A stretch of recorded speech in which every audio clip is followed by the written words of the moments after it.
Thanks for tuning in to the Football Talk Squadron. I'm Dutch. And I'm Pops. And welcome to our next college football episode going into week 8.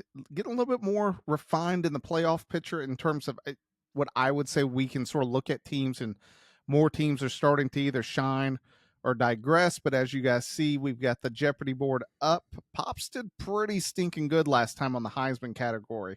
Really nailed it out of the park. I was rubbing in Maul's face on the NFL episode later that day that I was like, dude, Pops was shining. So you knocked out the Heisman Trophy category last time. You've got named the school college rivalry trophies, BCS and CFP playoffs. Which ones you want to go with? Yeah, let's go. We'll take care of the CFP playoff this episode. CFP playoff. All right, question 1. Georgia holds the record for largest margin of victory in the CFP era with 58 points. 65-7 versus TCU. Who is second? I mean, my gut's telling me to say Alabama. It's not Alabama. And actually, I think I did this one with Maul, if memory serves me correct, because it's Oregon beat Florida State 59-20 in the 2015 Rose Bowl by 39 points. Yes, that was Mario. It was Winston fumbling. They had a bunch of different stuff. I am going to make you switch because I do believe I went to the CFP playoffs with Maul. That's my bad. No worries. Let's go name the school then. Name the school. This school has the most Heisman Trophy winners. Notre Dame. USC. Jeez. Maul would be upset with you right now. I was going to say that was going to be my second guess. I'll take 200. 200. Vince Lombardi was an assistant coach at what school before beginning his NFL coaching career? Dude, this is like a $500 question. I'm assuming it's somewhere in the Midwest. It's a Division I school. They are not Power 4, but your biggest hint is they play on the last regular season week before conference championships. Is it military academy? It is a military academy. I'll go. I'll say Army. You are correct. It is West Point. I remember, as a side note, I will never forget this. When we lived in North Carolina, when you're driving, my parents still live in Middle Tennessee. We would drive from Raleigh all the way through. Well, there is Asheville is sort of that middle way point right before you get into the mountains. It is in the mountains in between Tennessee and North Carolina. I remember there was a story that came out in Asheville. This dude was at a Goodwill and he is looking at just jackets and he sees this jacket, West Point jacket, pulls it out and it's like, oh, that's nice. Takes it home and there is a name stitched in the pocket. No way. And they start going, and sure enough, it was Vince Lombardi's West Point jacket. They photo matched it, got it appraised. It sold for like $60,000, and I was just like, which I told Holly, I was like, don't get me wrong, I probably end up it would be hard for me to turn down $60,000, but it would also be legendary to have Vince Lombardi's jacket hanging in your house the entire time. That would be, oh my gosh. All right, $300 question. This school holds the record for most all-time wins.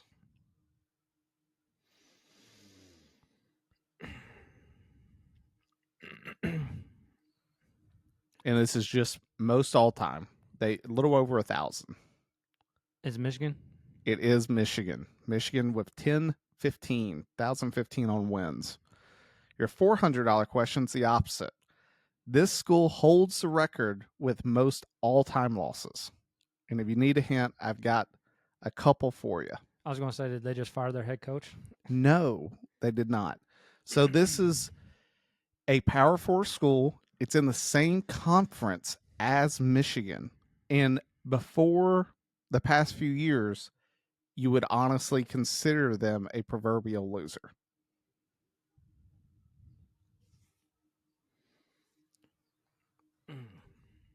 So Big Ten. Yep. And before the past two seasons, you'd be like, this school, chalk it up to an easy win for anyone that plays them. Well, just based on you saying the last 2 years, the only team that's really come through is Indiana. Indiana, 715 losses, the most all time. $500 question.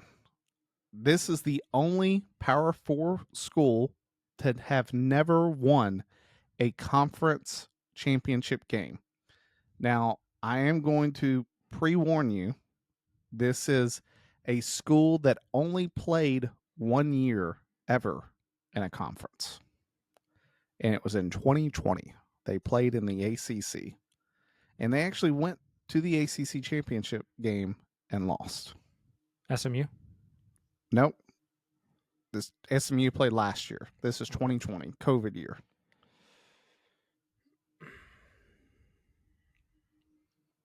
So that's the only time they've played in a conference. You got me on this one. It's Notre Dame. Notre Dame. You sort of, I mean, I wanted to bring that out just because we're going to get into this whole, it's coming. We said this weeks ago that Notre Dame's going to drop to, here we are a few weeks later. They never left the top 25 poll, which is sort of insane when you consider that they went 0-2 and, you know, they didn't leave. Illinois loses 1 to Ohio State. Adios.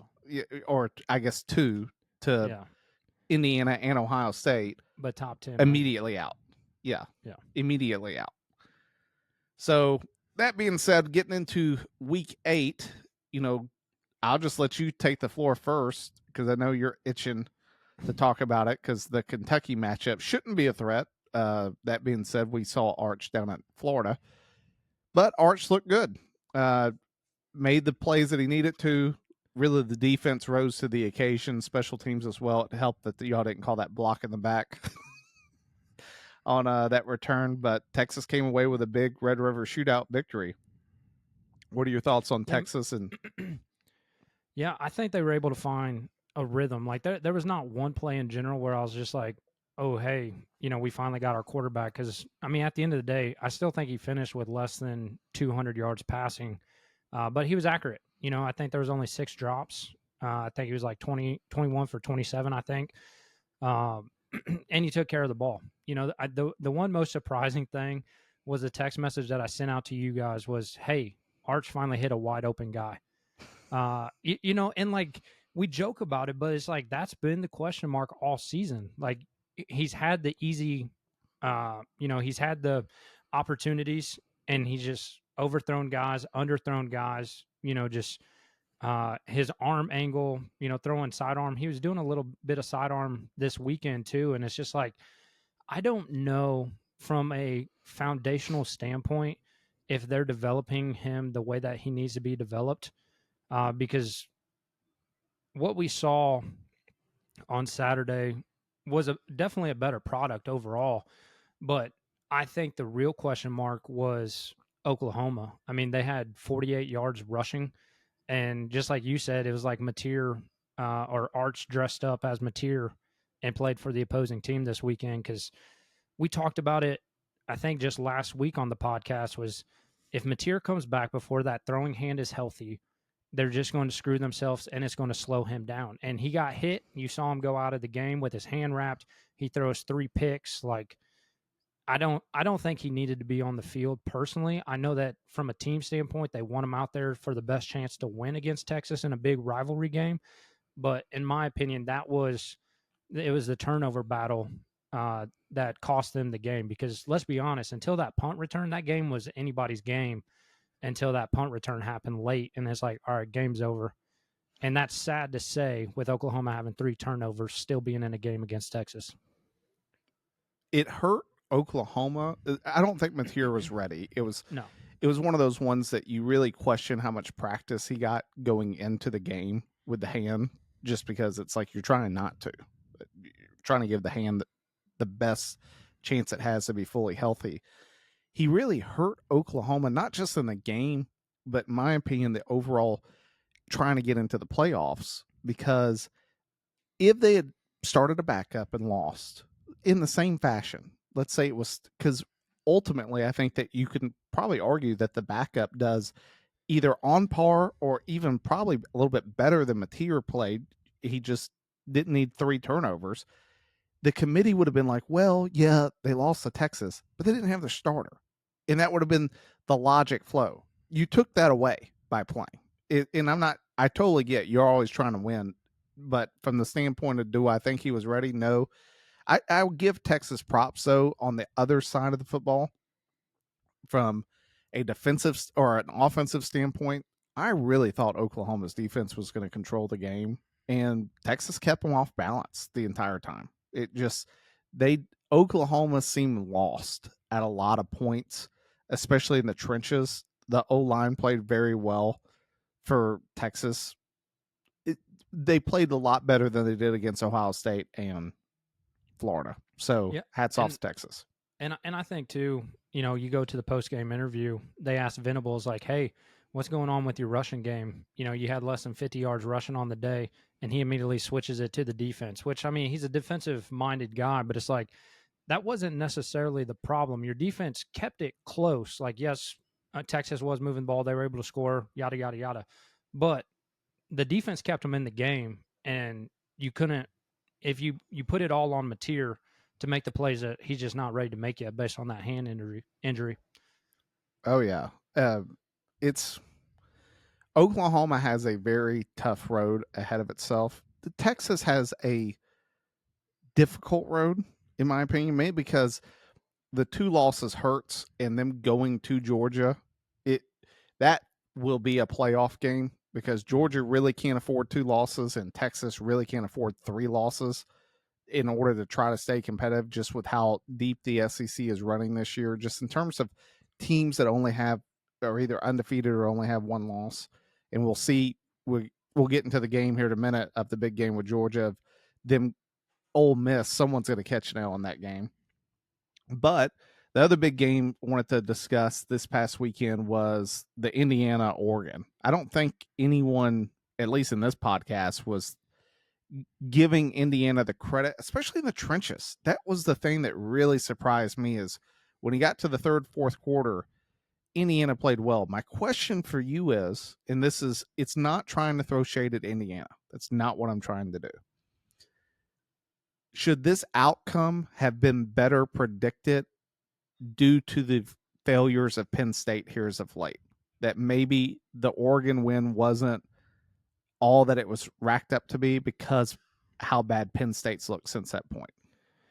Yeah, I mean, I definitely think there could be discussion there, but I mean Dante Moore up to this point was playing phenomenal ball, leading that offense, and Indiana's defense. Hats off to them, were able to get him to mess up because he threw two interceptions in crucial moments of the game, and I think that really hurt because Dante Moore up to this point was a Heisman hopeful. They went into Happy Valley. Everybody says just with the wideout game that gives them that touchdown advantage already just out the gates. But I mean, I think Indiana's playing incredible ball, and I personally think Signetti's going to be getting a lot of phone calls this offseason, and so it'll be interesting to see, if he stays in place or not. But no, dude, I think Indiana, if you put them Oregon versus Indiana, and you had to go to Oregon, like I just think it was a well executed game by Indiana, in my personal opinion. Indiana, yeah, they did exactly. They played Indiana football, and the score wasn't outrageous. Their defense really showed up, which helped because they Indiana needed the defense to be there, and they've needed them to be outside of the Illinois game where they just throttled them 63-10. It was still a 30-20 game, but I was fully expecting Oregon to get into the 30 to 40 points that they normally do. Looking ahead for Indiana, dude, this is a cakewalk into the playoffs. And Facts. really into the Big Ten championship. They play Michigan State this upcoming week, which you sit back and you go, they just lost to UCLA. Then they get UCLA next, and it's probably the next biggest test just because UCLA has been playing well. At Maryland, at Penn State, Wisconsin, at Purdue. That no Michigan, no Ohio State. They've played the two big opponents they need to beat in Illinois and Oregon. They are pretty much should coast their way into the Big Ten championship against Ohio State. So Yeah, I think the one lucky thing for them is that they don't have to go to LA to play UCLA because what was that stat? UCLA's put up 84 points the last two games. I think that was the number. It might be 64, but they put up a lot of points just in the last two games, more points than they had all season in the last four games. And I mean, they're not a team. Again, it's one of those like it's like a Mississippi State this season. It's like that's a team right now that has a lot of momentum that I don't want to play. If I think I'm going to get a cupcake game out of somebody. for sure. Some other games that occurred, you had Alabama beating Missouri. We can talk about that when we get to the Alabama Tennessee game. The other game, just because I want to bring it up, Florida State losing a Pitt.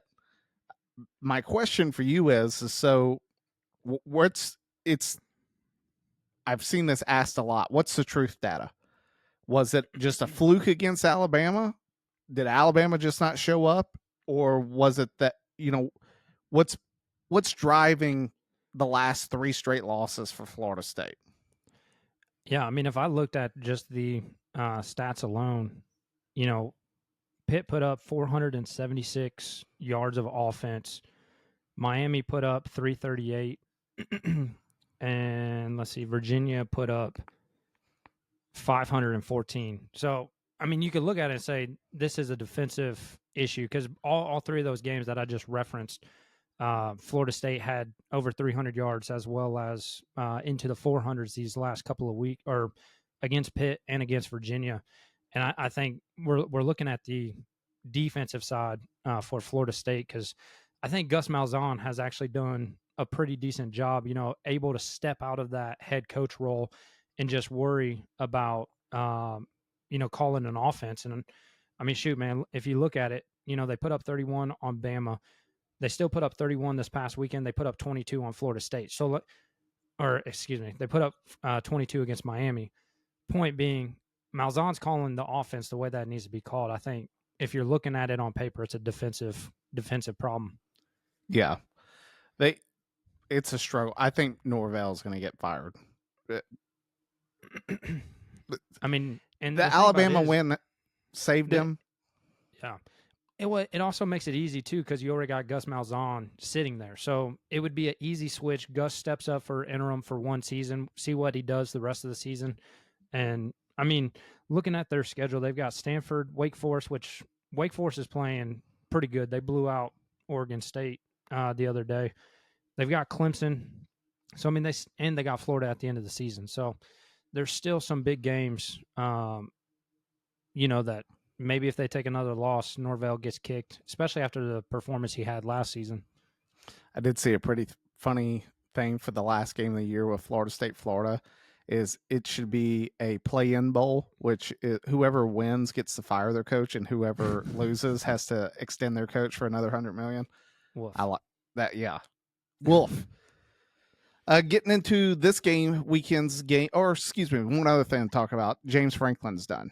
So Penn State finally had enough after losing the first team that was ranked in the top 10 to begin the season that lost back-to-back games as 20-point favorites in the history of the AP poll. James Franklin got fired not because he couldn't win the big games, but because now he's losing the games that he had no business losing. A lot of rumors right now are pointing to Matt Rule from Nebraska going there because he was a Penn State player. I cannot tell you in words how much I hate that if I was a Penn State fan. And it has nothing to do with Matt Rule.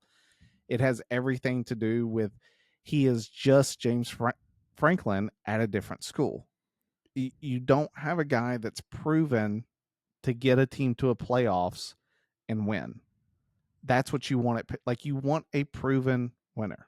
If you're Penn State, and this is what drives me nuts, is we act like Penn State is this big name program that every year, it's Penn State. You gotta factor them in. It's like, why? They have not won since Joe Pa, and I just sit back and look at them. So I'll give you the first swing. See who you think. If you could go pick a coach right now, that not I'm not. You can't just say Nick Saban, uh, but someone that you honestly think that they could go get. Who would you go get? I mean, I could see them like I was talking about already. At least giving calls to Signetti and see what his interest level would be to go to a more prominent, as you were just elaborating that it's really not. But if you went from one program to another, I think Signetti would possibly be there. The thing about Rule, like he started at Temple, if I remember right, got He did. them decent, and then went to Baylor before he made the jump to the NFL. And if I remember right, was he RG3's coach?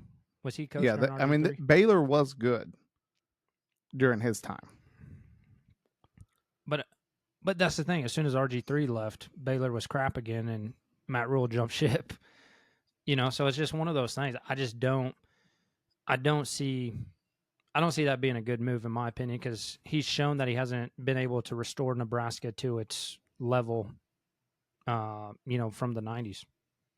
Actually, he was not. That was not his time. So the reason his time at Baylor was looked at favorable is he took over for Art Briles after the sexual assault stuff. So he finished 1-11 his first season. So pretty bad. Shortly after, in the 19th season, they start at 9-0 and reached the number 12 ranking. They got beat by Oklahoma, then won their final 2 games of the regular season to finish 11-1, ranked 7th in the nation. He won Big 12 Coach of the Year. They dropped their postseason matchup in the Big 12 championship game against Oklahoma, and they lost to Georgia in the Sugar Bowl. So after that, he went to the Panthers. So I'm in the same boat as you, though. Cincinnati is the correct answer. You have a guy that has taken a program that, I'm not saying they're desolate, but from the standpoint of it was great that you picked the name the school category. They're the most losses in the history of the NCAA. And you made them a playoff team last year and possibly a playoff team this year. They look well on their way, if not competing for a Big Ten title, which is something that Franklin never could. He competed, but he never won a Big Ten title. Here they are. They may go undefeated. Franklin always in a season had a minimum of 2 losses. A minimum of 2 losses. He always lost one game in conference play. So Cincinnati, I think, is the correct answer for him. Knows the Big Ten, knows how to recruit, knows how to compete against those teams. If I'm Penn State, I open up yet again a huge buyout contract pay and say, if we're cool paying James Franklin, then we're going to be cool paying this guy. At least he's been able to win. Anything else on the James Franklin? No, man. Well, yes. I want to know when he knew he was done, because I think the ultimatum already came, because you saw him after the game just soaking it all in. And don't get me wrong, man. Like, I could not imagine just the personal emotion that went into that. Like, you gave it your all. Like, and that's the thing. I think Dabo Swinney said it best. He's like, we don't come here to lose. Like, we don't coach to lose. Like, we want to make these programs the best of what they can be. And you just hate to see it, because what goes into it. And it's ironic that they talk about Dabo, because his dynasty door has well shut. And he's still trying to reestablish Clemson back to what it was. But as we've talked before, it was probably Brett Venables with that defense that was helping him get there. Because we just haven't seen a Clemson team, live up to that same standard. Again, he hasn't had those one-loss teams since Venables left, and I just thought it was ironic. But from a personal aspect, it was very heartbreaking to see him just stand there, turn around, look at all the fans, and then just have to sadly walk out, because I think he knew it was done. I think he already was given an ultimatum, like, you lose this game, you're done. It's sad, but if you don't want to feel sad anymore, just understand that every single week he's getting paid $187,000 That checks. Yeah. a week. A week. My man's getting paid $25 a minute. Yes. A minute. Yes. Like, I was talking to my buddy, and we literally just said, you know what the best job in America is? It's being a fired college football coach. Yeah.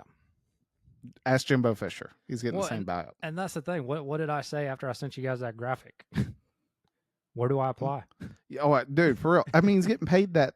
He's getting paid $187,000 every single week through 2031. Yeah, yeah. Like you said, where do I sign up? I'd love that. All right, getting into this week's games. Is Miami on alert against Louisville? And the only reason I say this, they're 13.5-point favorites, is that since the early 2000s, Miami will get into these rhythms of looking good, and then they notoriously will drop a game against someone they have no business losing to. Is Miami going to be able to clear those hurdles this year? Yeah, I think, did we see this last year with Cam Ward? The same exact scenario. I don't know if it was Louisville. I can give me 15 seconds while you're talking, and I will tell you. Yeah, I mean, the thing about it is, Louisville, they beat Pitt. They really haven't played anybody outside of Virginia, so far this season. So it will be, I think the home field advantage definitely helps out Miami in that regard. And let's be honest, we have not seen Carson Beck play this good his whole time he was at Georgia. Yes, we talked about it early in the season, against that Notre Dame game, where he had a couple balls that should have been picked off, but his player, that catch of the year candidate, nobody's even talking about that anymore. We just haven't seen Carson make the dumb plays. And I personally don't think with them being at home that it's going to be an issue. Now, if I was to take the 13 points, no. Like, I'm going to say that they're not going to be able to cover. Last year, just to provide clarification, so they were undefeated going into the final 3 weeks of the season. They lose to Georgia Tech 28-23. They beat Wake, and then final game of the season, they lose to Syracuse 42-38, and that's what knocked them out of the ACC championship. I'm in the same boat with you. I think Miami's a difficult place to go play. The answer to the riddle of what stumbles Miami is exactly what you just said. Not so much in this game, but eventually, and I'm not saying he has a horrific game, but I find that with every national championship team, at some point that season, the quarterback really struggles and the defense has to rise to the occasion. I remember a few years ago, Stetson Bennett really struggled in Mizzou, and the defense found a way to change the game. That and Brock Bowers. But it was like when the defense needed a stop, they got the stop. They got the offensive ball again. They found a way to win the game. Sort of like the Bears when they had Rex Grossman. Rex was trying to give away the game, and the Bears defense with Urlacher was like, no, you play to win the game. So Miami's schedule, they get Louisville this week, Stanford, at SMU, Syracuse versus NC State, at Virginia Tech, and at Pitt. So they've cleared the hurdles in terms of the bigger competition that we sort of thought going into the season. It'll be interesting to see, can they finish, which they could not last year, down the stretch. Next game up, third Saturday in October. Got to talk about it. You've got Alabama at home against Tennessee right now. Alabama minus 9.5-point favorite. The only thing I will say about Alabama is this, in my opinion. The defense is still very much a caution to me. I think that they show a lot of signs of improvement from that Florida State week, but from a standpoint of being a defense that I think is winning a national championship? The answer is no. The thing that scares me more for Alabama is the lack of a rushing game.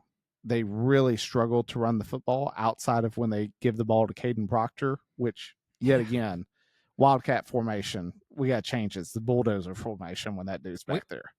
Well, and we got to get the guy in the end zone, man. Like, oh, dude, gosh, yes, he hurdled somebody, hurdle. and he still got tackled.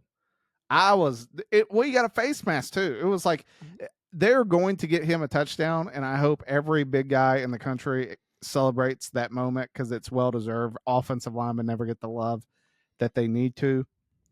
The good thing for Alabama is that I do think that this Tennessee secondary has struggled a lot. Bama gets the game at home at night on ABC. It's going to be a tremendous environment for college football. Here's my question for you. Is there anyone playing quarterback better right now than Ty Simpson? I mean, up until the Alabama game, I would have said Diego Pavia, but he made a lot of mistakes in that game. And same thing with Dante Moore once they finally played, a good team, because now we can all say, Penn State wasn't that team. And Dante had Oregon in a really good spot, until late in the game, and Penn State crept their way back in.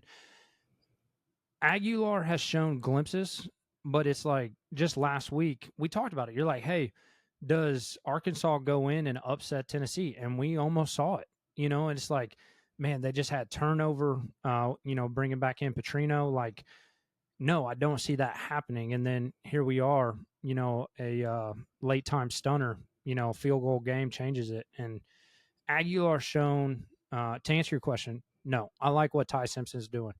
On the Tennessee side, you show that you can get to Aguilar, and I think Tennessee's defense is pretty shaky right now. I mean, they gave up 400 yards to Arkansas, who had no business being in that game with everything that's going on the external off the field, and Arkansas was almost able to pull it off in Rocky Top. But coming into Bryant Denny, good luck. I like Alabama in the game. I'll have my cigar ready at the end of the night. There it is. This is the game, though, I'm most excited for. Noon kickoff. Where's Maul at?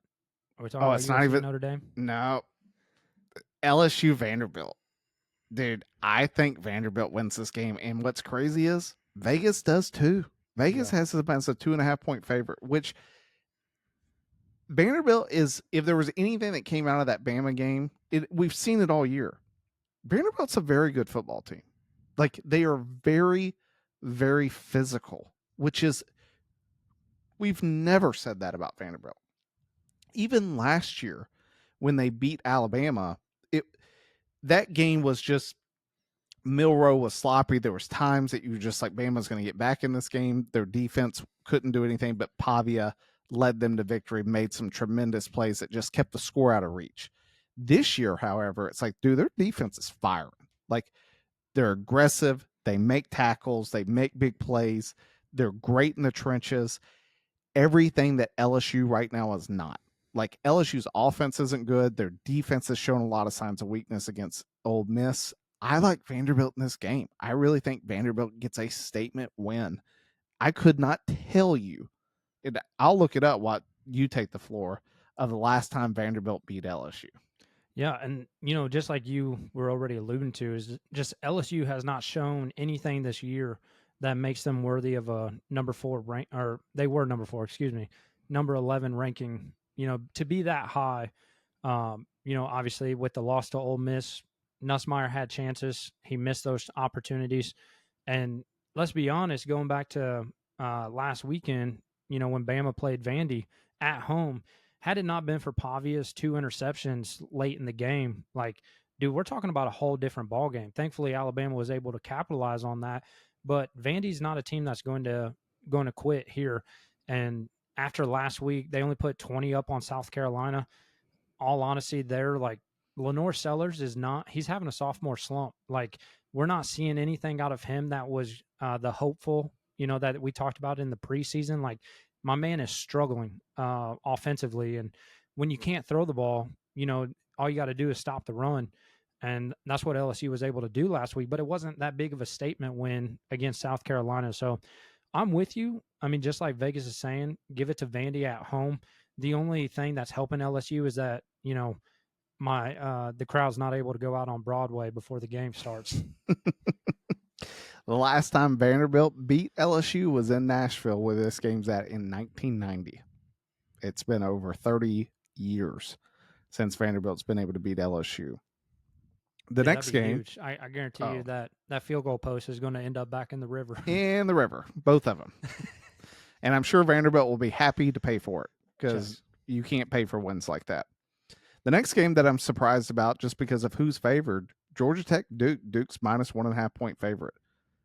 Georgia Tech, I will say, has at points really struggled to close out some games. Don't get me wrong, Wake Forest, very good football team, but Georgia Tech's had their handfuls with some of these teams, and really they're in the driver's seat in the ACC to play Miami in the ACC championship if they can just win out. Do you think Georgia Tech is able to find a way against Duke? I think this will be a big game for Haynes King, to try to bounce back. I think he's been having some struggles lately. They got a handed win just last weekend against Virginia Tech. 2 point, or excuse me, a 2 possession win over VT last week.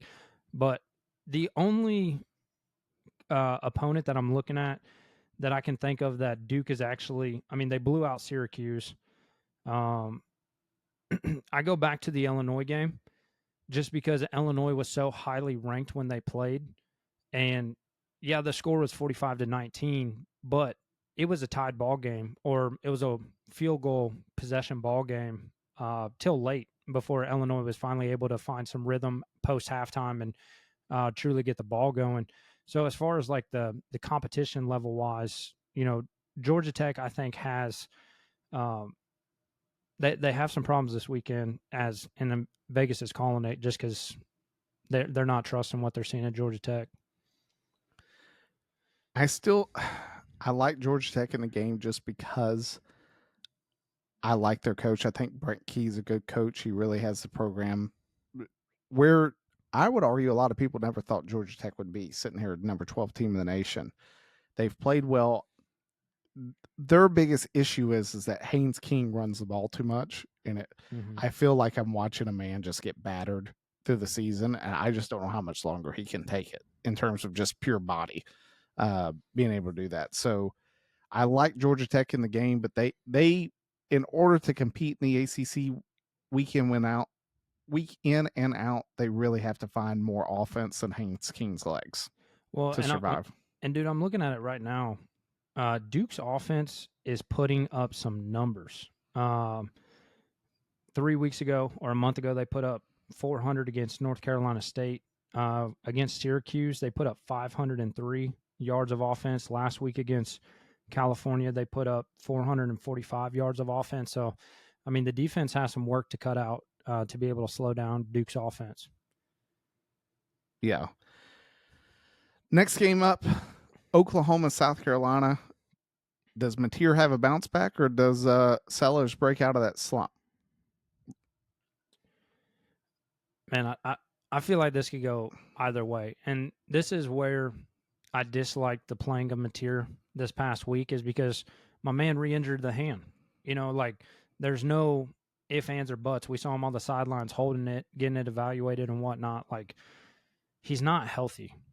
So like in that standpoint, another big matchup coming off of a loss. SC's coming off of a loss really comes down to, in my opinion, in this game is going to be home field advantage. Because if Oklahoma's not able to get that rushing game going, and South Carolina forces Mateer to pass, he's a question mark. He's a liability in the backfield, in my opinion.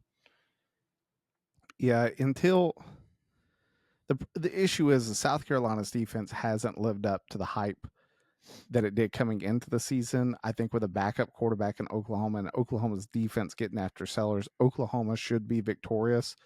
It doesn't help that this game is a 12:45 kickoff for South Carolina. If it was at night, I'd give South Carolina a better chance.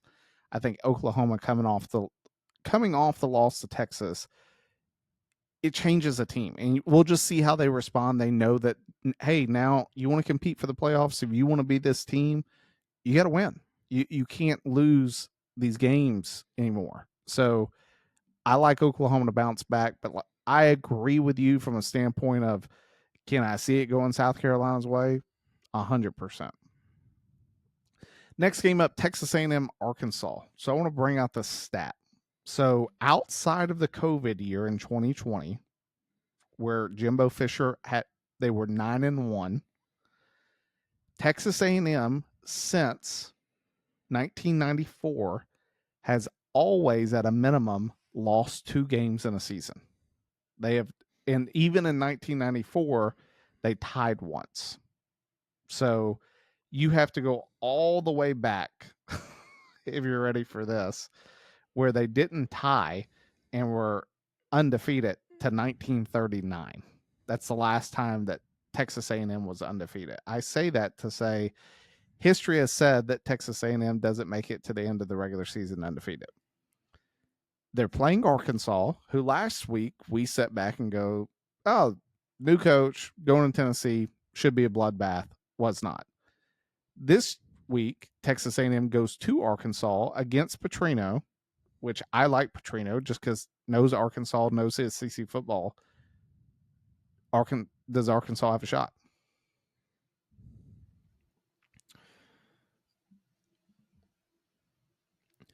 I like the way that Texas A&M is playing right now. I mean, the offense is just rolling, and we saw last week in Rocky Top. It was a shootout. You know, I consider pretty much anything over 4 scores is turned into a shootout, especially when both teams are just going tit for tat, getting into the 30s. I don't think Arkansas is going to be able to hang with A&M on the offensive side of the ball. So I don't see it going that way for Arkansas. I think A&M's got to worry more so going into Death Valley. You know, weird voodoo happens, especially in that night game in Death Valley, or even going to Missouri here in a couple of weeks. I don't see it being the issue this week against Arkansas. Yeah, Texas A&M's defense should be I think it's playing a ton better than Tennessee's. So they should be able to limit Arkansas's offense, sort of like Notre Dame did. I'm with you. I like A&M in the game. And then if you know what that is, that's not calling a timeout if you're Georgia. That's, I wasn't doing this. I'm clapping. Ole Miss, Georgia. Georgia's minus 7.5-point favorites. Ole Miss goes to Georgia after Kirby gets some breaks in the game, some big breaks against Auburn. The fumble on the goal line. If I'm being brutally honest, I get that when you freeze that frame to that like split second, there's like some question. If it had been a touchdown on the field, I would have been 100% good with them calling it a touchdown on the field. Due to it being called a fumble on the field, I don't have a problem that it stayed a fumble on the field. The thing I didn't like is that it took away a touchdown from Georgia. Is the dude was not touched, was never down. Refs got to be paying attention, period. From that, then you have this no timeout garbage, which honestly the SEC should find the absolute snot out of Kirby Smart for that. If you care about the integrity of the game, players can't fake injuries, all this stuff, that was blatant. It should be just like with Texas throwing those bottles on the field to get the call overturned. This has got to be handled. Ole Miss looked awful last week against Washington State. Clearly looking ahead to Georgia. My question is who you got in this game? Does Ole Miss go back-to-back years and pull off shockers against Georgia? Well, and that's going to be the thing. Like, I remember this last year, when Ole Miss was able to beat Georgia. The only problem, man, was that it was in Oxford, so and Carson Beck was turning the ball over. Well, and that as well, so like that's the thing. I don't see. I take that back. Going back, because we talked about it last week about the voodoo that comes along with playing at Auburn at night, and we started to see it. Like Hugh Freeze was irate that they overturned that touchdown. And you said it, like when it came down, like at the end of the day, if you don't have sufficient evidence to overturn the call, they made the right call. Like that's what it all boils back down to. But I mean, from where I was sitting, I was like, I don't know, man. Like the ball looks over to me before it comes out of his hands.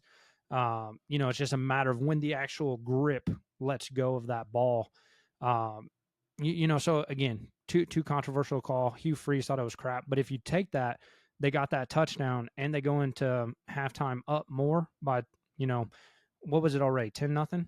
Yeah, it would have been 17-0 at Yeah, the exactly. It would touchdown. have been 17-0. So I think that's where Georgia is most vulnerable, is if you get out in front early and don't give them the chance to come back. Because it's the same thing with the Alabama game. Alabama got up and then Georgia slowly crept their way back in. And if I'm Ole Miss, I'm pulling everything out of the Lane Kiffin cookbook that hasn't been seen yet, and I'm trying to get points on the board quick, fast, and in a hurry. But overall, I don't see it happening. No. What you just said, I always get so enamored with because I 100% agree with you. In these games, I'm always like, dude, this is the game that I don't care what's going on. I will pull everything out of my hat that I have been saving for years if the opportunity presents itself. Like, but more times than not, what you see is you see teams almost go like conservative Yeah. against these bigger. It's like, because I'm with you on paper, on the field, all these different things. Georgia should win this game. And honestly, it probably shouldn't be close. I think, and when I say shouldn't be close, more than single digits, double digit victory. I like Ole Miss's quarterback. I think he is a sort of a Baker Mayfield type of just dog. The question is he doesn't have the talent around him that he did last year. I think Ole Miss's defense can surprise Georgia, plain simple. I don't like Gunnar Stockton in terms of just a pure passing quarterback. Reminds me a lot of Milrow. He's got some legs, but when it comes to throwing the ball, my man can be a liability. He's not the guy that you sit back and go, I need him to drop back 30 times in the game to win us this game. If that's happening, we're probably losing. So I'm with you. I got Georgia. I think Ole Miss, they need Georgia to stumble out of the gates. They got to come out fast. And then in the second half, you really just need a turnover. One or two turnovers in the second half, and the game's yours. Well, and I'm looking at it too, is Georgia's offense they're not able to run the ball as good as they have been in years past. And that's the one thing that they've relied on the heaviest, is running back by committee. And they just don't have that this year. And, Gunner's been like your Stetson Bennett, just like, I just need to take care of the ball, get the ball where it needs to go, and just get us the first downs when we need it. But they haven't had the reliability of a backfield to help them out. So I think out of all the years that we've watched this Georgia takeover, they still have their issues against Alabama, as we saw this year. But, they're not as dominant in the run game as they have been in years prior. Yeah. Texas Tech, Arizona State, Texas Tech's minus 9.5. You fading Texas Tech at all, or do you think they just drop the hammer again on Arizona State? Dude, bring the tortillas out to Arizona, dude. Like, I am all in on Texas Tech. Last week we saw Arizona State lay an egg against Utah, and you can talk about Levitt not playing, but man, when it boiled down to it, like this goes back to the rankings. Utah got kicked out because they lost to Texas Tech. And it's just one of those things, man. Like Ma was talking about, yeah, they got blown out, but it was a close game through 3 quarters. Texas Tech put up a lot of points in the fourth quarter. That kind of obviously went unanswered. But, for Arizona State, again, it comes down to last year when we were talking about it. Scattaboo was their offense, and Levitt just cannot step up into that role. It's the same thing with Boise State without Genty. Like that's what I see out of Arizona State. It's a lot of the same, is trying to find that identity without that prominent player in the backfield. They are 4-2. I do give them the benefit of the doubt. They get to play at home, but Texas Tech is rolling right now, and if we're going based on common opponents with Utah, Texas Tech handled Utah. Utah handled Arizona State. Like, I'm not giving them the benefit of the doubt here. Same. Texas Tech's winning game. Shouldn't be close. You have any worries about Kentucky versus your boys in Texas? I mean, we'll see which Arch shows up. Like, I no, I No. really don't. If I this was mean, basketball, I'd say yeah. yeah. Well, and that's the thing too, though. Like Kentucky gave old misfits through the first half. So anything can happen. Like, and that's the thing that we always talk about. Any given Saturday, any given Sunday, like anything can happen. But in all reality, I don't see Texas losing this game. I think they were able to show that they got somewhat of their offensive problems figured out. They just got to keep moving the ball and making those chip plays that Arch has been missing all season. Because that's what it all comes down to is those. Dude, I hate it except for when Jared Goff does it against the Chiefs. But like the bubble screens and like all that, like I hate that stuff. But like if they're playing soft coverage, sure, take the easy 6-7 yards and then get moving on to the next play. Texas does it too much, in my opinion. And I think a lot of it just comes back to how Arch is dealing the offense. Yeah, 100%. Texas shouldn't have any trouble with Kentucky though. In 2 weeks, though, Vanderbilt at home. That's where we'll come back to this here in 2 weeks. And I know our buddies listening. Yes, next week they go to Mississippi State. I think that is depending on the time. If Mississippi State gets an evening game against Texas, I'll just go ahead and throw it out there now. Put them on upset alert because yeah, dude, I'm gonna have to go get my cowbell out of the garage. Dude, my man. If I have that weekend off and Gut can get us tickets, then I say we go. All right, other big games. USC Notre Dame. Notre Dame minus 8.5-point favorite. What do you think? You think what USC team we're going to see? What Notre Dame team we're going to see? Dude, I honestly hope.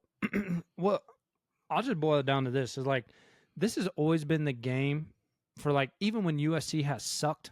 This has been the one game that they bring it, and anything can happen. In my personal opinion, I think there's more, production out of USC that we've seen. Obviously, they're ranked. We're finally seeing a defense that can at least contain, maybe not necessarily shut people down, but I mean they held Michigan to 13 points this last week. So when it comes down to a tit for tat, I would take USC's offense over Notre Dame's in a heartbeat. Yes. My question for USC, their defense, yes, has if they can do the similar things they did against Michigan in limiting the run, it will really help USC stay competitive in this game. The bigger thing is can USC's offensive line hold up and give the QB time to throw, and can they just establish some type of running game against Notre Dame? Texas A&M did. That went down to the wire. I just think for USC to find a rhythm, they really have to run the football against Notre Dame, just because I don't think Notre Dame has the talent in the secondary outside, and we saw it against Miami, that when you're running the ball and you get guys into these one-on-one coverages, that they can compete against USC's.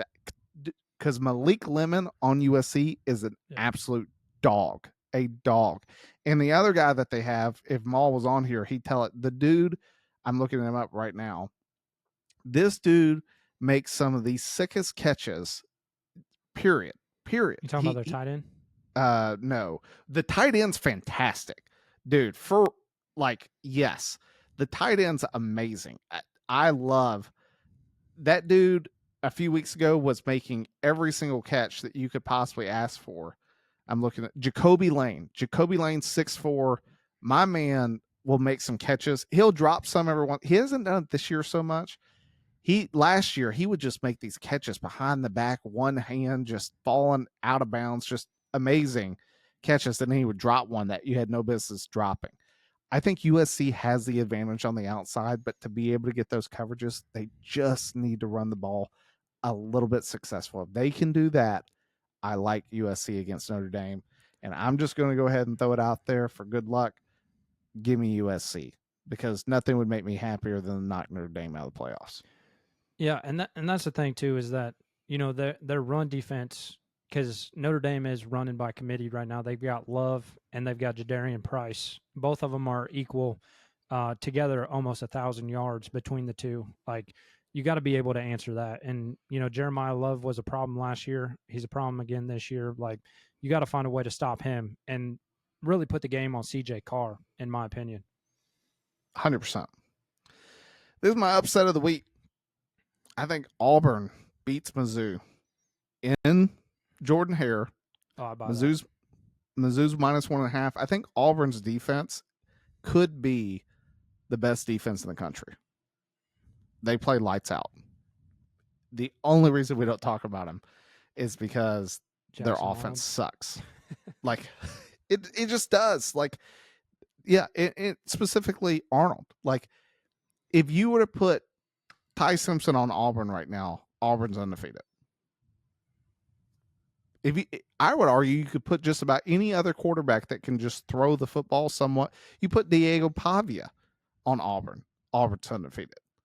The Auburn is a very good football team, especially defensively. They have kept in every game. You sort of go back to that Oklahoma game, just the refs missing a call, just a big time miss on the pass interference. Auburn's in that game. Like, Auburn's been in the games. They just haven't been able to close. I don't like Missouri's offense against this Auburn defense. I think Bama played very well against them, showed some things. I think Auburn's light years ahead of Bama in terms of defense. I like Auburn in the game, especially at Jordan Hare at night. Demons live down there, dog. Good luck. Anything different on that? No, because honestly, like, I was not expecting to see that close of a game against Georgia. I know the final score reflects a little bit different than how it played out, but Auburn was in control that whole first half. And then Georgia just was able to come back. So, no, man, I think Missouri's on upset alert. All right, and then what may be the game of the night, the Holy War. You've got Utah, BYU. I mean, Big 12 matchup, undefeated BYU 6-0, Utah 5-1. Utah right now favored -3.5. Where are you going for the game? I mean, BYU almost went down to Arizona last week, and I think Utah's on a mission just to prove that they still belong in the. I mean, yes, they're back in the top 25, but they were undoubtedly penalized for losing against Texas Tech, which is now in a top 10 team in this whole entire country. And I think Utah is where I'm going to lean as well, just because BYU also barely beat Colorado. So if anybody wants to talk about that, come holla at your boy. Because let's just look at their schedule for BYU: Portland State, Stanford, East Carolina, Colorado, West Virginia, who is awful this year, and then they went to 2 OT with Arizona this past weekend. Like, I'm going to take Utah on this. Same. Anytime a quarterback has a weird number and theirs has got 47, I don't like it. Give me Utah by a million. Shout out to Trump, number 47, baby. Well, that wraps up the rest of the games that I had marked on here for this week. Anything else you want to add for college football before we wrap this episode up? Man, about mid-season right now, who would you think be your Heisman winner? Heisman's difficult. This should be a year that, just because the guy that immediately comes to mind, I think that depending on how the rest of the season plays out, Diego Pavia could easily be in the running. If he had beaten Alabama, he'd be your front runner. 100%. I would argue Ty Simpson has played phenomenal. And even in the Florida State game, he played good. Like, he didn't turn the ball over. Did he not run on this one down? Yes, but it was like the defense got gashed that whole game. He kept him in the game. But that fourth quarter, fourth down throw he made in a breadbasket to the guy on the sideline was, dude, that's an NFL throw. One of the prettiest balls I've seen thrown all year. And then for a first-year starter to be thrown in on the goal, same drive, 4th and goal, do the fake, hit your running back. I love it. Like, my man has won the games, gone into hostile environments, gone into Georgia, played Vanderbilt, who beat him last year, gone into Mizzou. He is doing phenomenal. No one on Ohio State's on my list. They're a good team, but no one's like just out there waxing the floor. The other guy I think that you have to mention is Indiana's starting quarterback. Like, my man, all he's done is win. They beat Oregon at Oregon.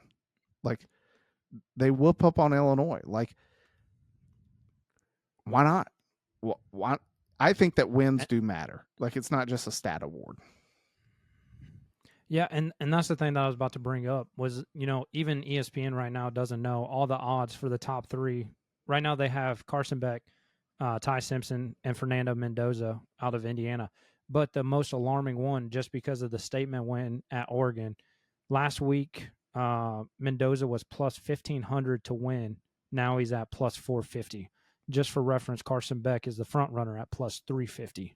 So yeah, I think he got a lot of respect for going into Eugene and popping them. Carson, it's for sure playing right now as the front runner. He didn't come to mind immediately. The only thing